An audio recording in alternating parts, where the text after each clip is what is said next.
Coming up next, AARP.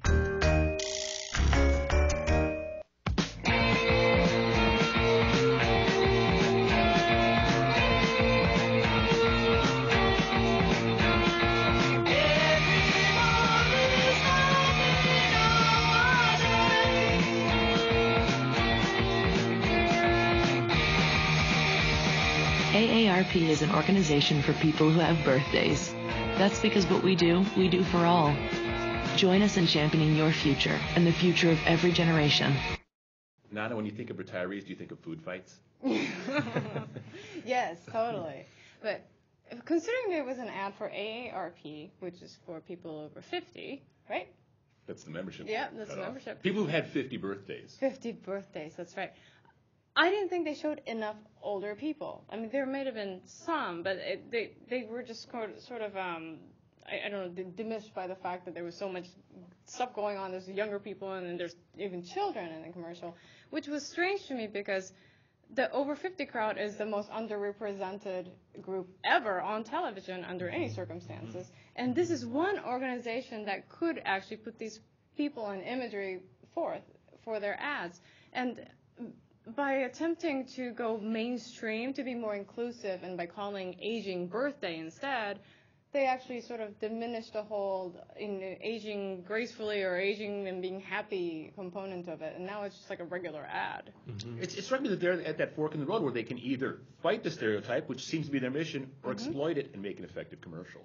Yeah, and the music was not what you associate with the over 50 crowd. I mean, I thought it was kind of jazzy. Of course, I'm closer to 50 than I am to some other numbers, but the AARP is they're working on, I was reading about this, their new marketing strategy, and one of the things they're doing is they're trying to tap into the over 50 market for music. So they're sponsoring concerts, like a concert for Tony Bennett, and I don't think that song was by Tony Bennett. No, but a friend of mine was at the AARP convention last year, and she saw Elton John. It was this amazing experience for her because she loves Elton John, and he fit.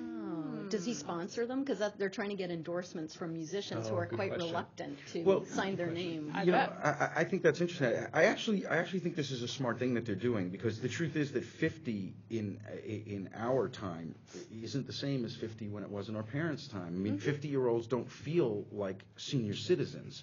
50-year-olds don't feel like they're in the category of old people. And what this is seeming to try to do, and I think to a certain degree accomplishes, is you can be 50 but not have an image of 50 that you think we will have of you at 50. And they talk about how it's for everybody. It's for the future of everybody, which is true. And it's sort of you see these young kids in there, and it's about like, well, when you're 50, what we're doing, you're going to appreciate. So start to understand that this is an organization for you, even though you can't even join yet. I was very interested in how it can be an advocacy organization for everybody. Well, but if you think about it, it advocates at the human level rather than at the institutional level, because they fight corporations, I think, pretty effectively. Well, they also align with corporations sometimes too, and it's very interesting if you track all the different things they've done. First of all, let me say, speaking as the only 50-year-old on the panel, but only by a few months. But only. Yes. Well, thank you. There is this sense of, wait a minute, I mean, I'll own it. It's like, wait a minute, 50 isn't what 50 was when I was a kid. It's complete, I'm still going to go see my rock and roll concerts. I'm still going to, behave the same way I did. This music, I like this music. I'm 50 in a few weeks. But, but what really struck me is as I watched the spot, I didn't know what it was for the first time. And for the first 23 seconds, I'm thinking, this is a really cool cake mix spot. Because it was all about the cakes, and it was cool, and it had energy, and, they're touching the frosting, and I thought, wow, this is so, Duncan Hines, Betty Crocker, whoever it is, it's really effective. You've rebranded, again, the way we make cakes. And then it was about AARP, which, again, I think is a rebranding piece for them. Oh, yeah. And part of it is, instead of the retired person's organization, we're an advocacy organization. Yeah. Right. Yeah. And I think So maybe that's originally I thought it was a problem that they don't sort of show any of the, like, what do they advocate for? What are their values? And I sort of looked at it and thought, well, I don't know if I would want to join that organization when I'm 50. I mean, who knows I don't even know what they stand for. Right. But maybe that's beside the point, because what you're saying is they just want to look cooler. and that that was really all they're trying to because accomplish. 50-year-olds these days think of themselves as being cooler, and I think that's okay actually, but I do ask myself the question, what does this say about culture and society in the bigger picture, which is like, are we all in this sort of Peter Pan fantasy? Do we all want to resist growing up? And I, for one, am not the barometer. So.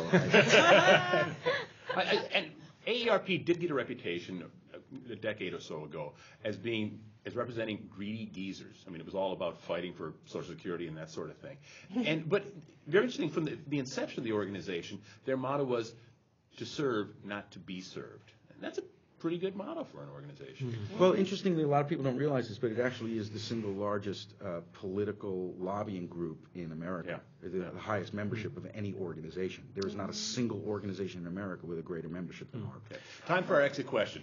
Gorilla suits. Where might you wear a gorilla suit, Jim? John, I'm going to own this here. I actually did wear a gorilla suit. I did wear a gorilla suit in offices. I delivered singing telegrams at one point in my life, dressed as a gorilla. So I would wear a gorilla, and I wore it on the subway. I wore it everywhere. So you can wear a gorilla suit wherever you want. Nana? I would wear it somewhere, but I don't think they come in my size. Valerie?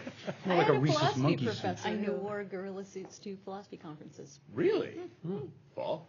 I think one would wear a gorilla suit to the gorilla office. I would wear it to a creation science meeting.